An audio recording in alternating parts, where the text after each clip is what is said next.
Lightning Ridge is unique for a lot of reasons. It's the world's leading source of gem-quality black opal, no one knows how many people live here, and it's also home to what may be the largest concentration of privately owned, disused train carriages in Australia. People in Lightning Ridge are incredibly resourceful and will make a home out of anything: bottles, concrete, a castle, or a train.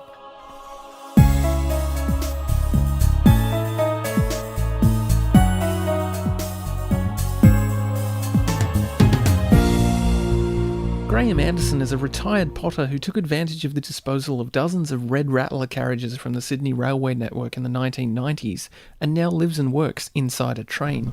92 was when the last one came off the lines. But that one over there went into service in 29, so it was running around Sydney for 63 years. But I was lucky that all the trailer carriages went fairly quickly. And when they brought in the new Tangaras, they had so much strife with them that they kept the motorised red rattlers. So these didn't have much time hanging around the yards for vandalism and graffiti and stuff like that. So how much work is involved in making a train something you can live in? Depending on what condition it's in, it needs scrubbing out. The nice fiberglass walls and that. High pressure water jet wouldn't get rid of the pollution.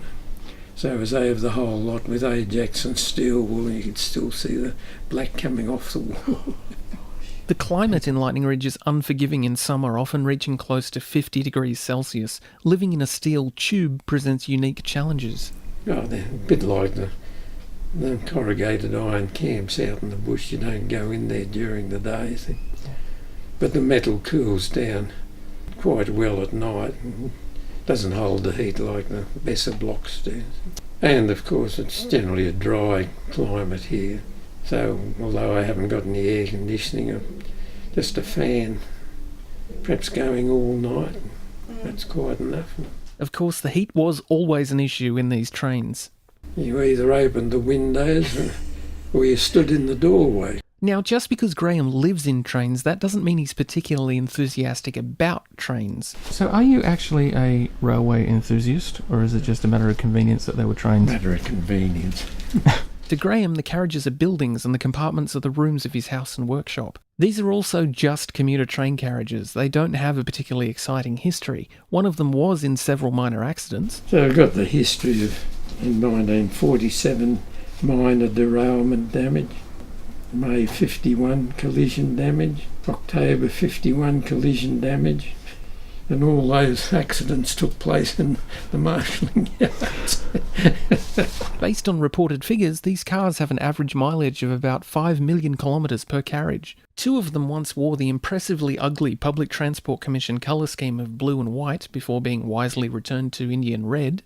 All of these carriages were in service up until 1992 and still have a lot of the original signage and labels, as well as network maps, which feature a few lines and stations you won't find on current Sydney Trains maps. The Sandown line from Rosehill Racecourse via Goodyear and Hardies, the Ropes Creek line from St Mary's via Dunheved and Cochrane, and Pipita Station between Lidcombe and Flemington. It's interesting that the network maps are branded with the State Rail logo rather than City Rail. The exterior of the trains still feature the Lazy 7 in the City Rail colours though. So living in an old train carriage does present unique challenges, but if you have the resources, it's a great starting point for a unique place to call home. But if you got the money and you're quite happy with this amount of space, as you can see I'm not, even though there's 6 squares in each carriage.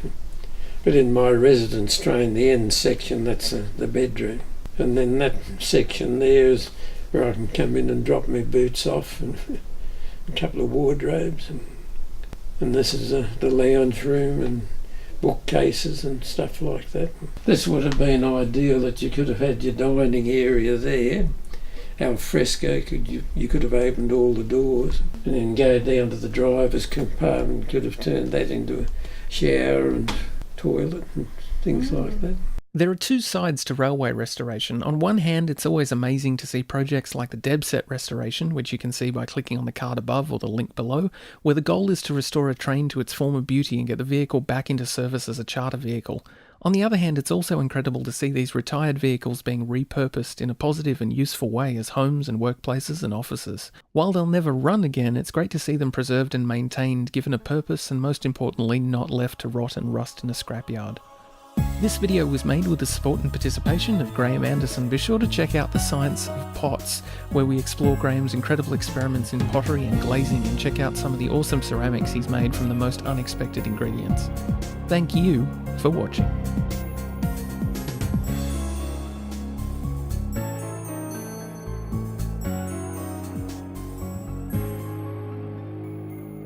You want to see the power board there with all these Maynard switches, things like that. Frankenstein would have been happy with something like that in his laboratory.